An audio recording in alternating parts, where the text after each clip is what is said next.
let's get started. In the story of the wolf and the lamb, where does the initial encounter between the wolf and the lamb take place? Well, it is in like a stream, like some sort of river. While one side the wolf is there and the other side is the lamb. So yeah. Exactly, you've got it. They meet by a stream or a river, each on a different side. Great start. What excuse does the wolf first use to accuse the lamb of doing something wrong?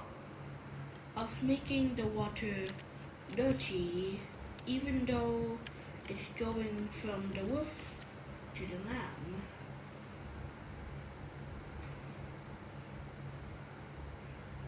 That's spot on.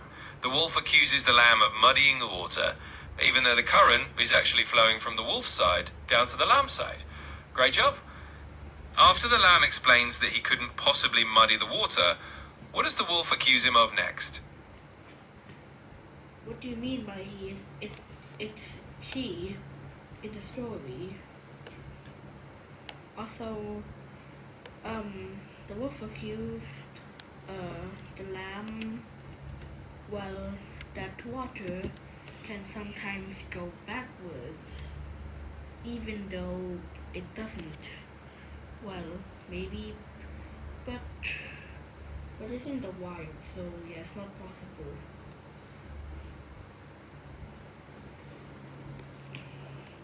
Thanks for pointing that out.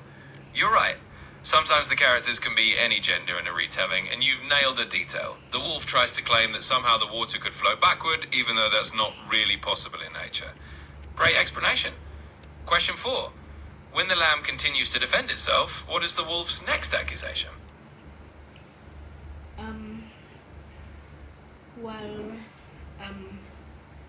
The wolf, attacks the lamb, I think.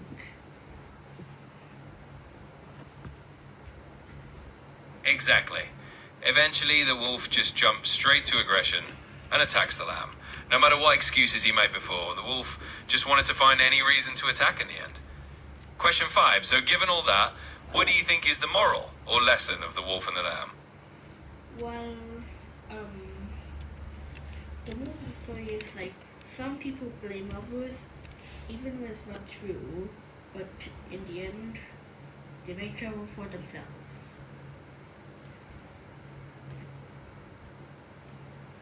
That's a perfect way to sum it up.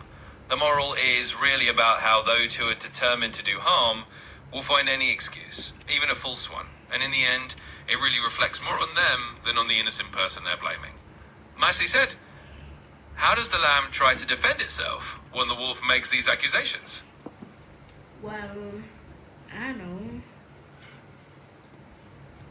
But I would say what the lamb tried represents just the lamb just was born this year, which the story said.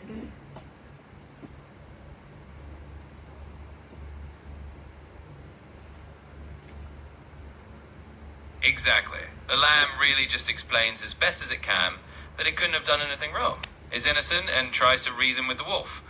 But unfortunately, the wolf isn't interested in reason. Nicely put. In some versions of the story, the wolf brings up something the lamb supposedly did in the past. Do you remember what that accusation is? Well, yeah. Well, it's something about wolf saying, you say bad thing to me last year, even though lamb was born this year. And I don't know when the story was made, so yeah.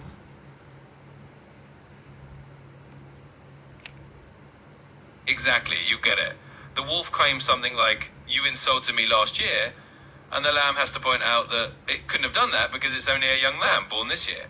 It just shows how the wolf is making up excuses that don't make any sense. Great job remembering that. Question 8. How does the lamb feel or react emotionally during the wolf's accusations? Well, I would say I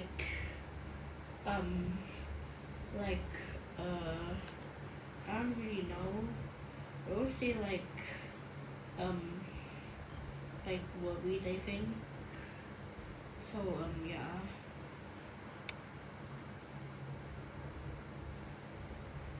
Absolutely. The lamb is probably feeling worried and confused because it's being accused of things it didn't do, and it doesn't understand why the wolf is being so aggressive.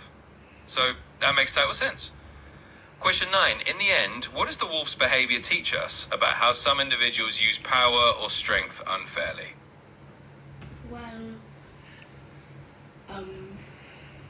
Well, it teaches us to not act mean or just like make up some stuff. So, yeah.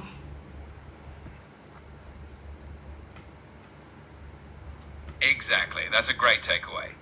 It really shows us that using power or strength to bully or blame others is not just unfair, but it's a reflection of the bully's own character. And it's a reminder for us not to act that way ourselves.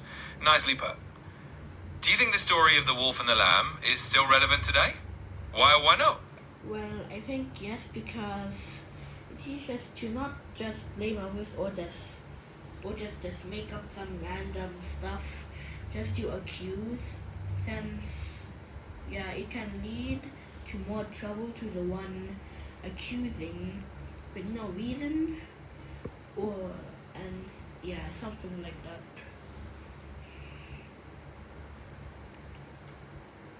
Absolutely, I completely agree. The story is definitely still relevant because it reminds us not to just accuse others unfairly or make up excuses to blame someone. And like you said, it can actually cause more trouble for the person doing the blaming in the long run. So it's a lesson that still applies today. Great insight. If you could change the ending of the story, how would you want it to end for the lamb? Well, for the wolf to not attack the lamb, but just to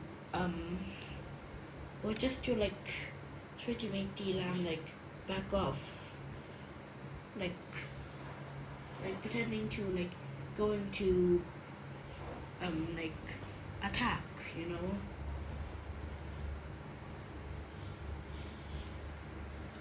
I like that idea.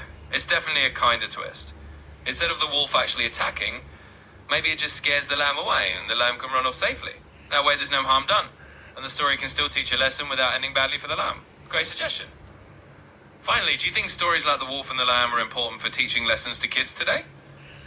Why or why not?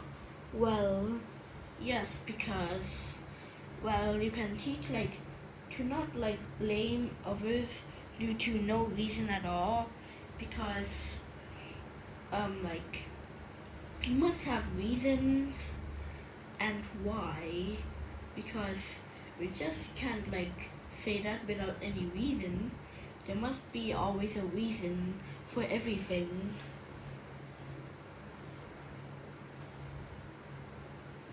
Absolutely, that's a really thoughtful answer. Stories like this definitely help teach kids that you can't just blame others for no reason, and that you should always have a fair reason for any accusation.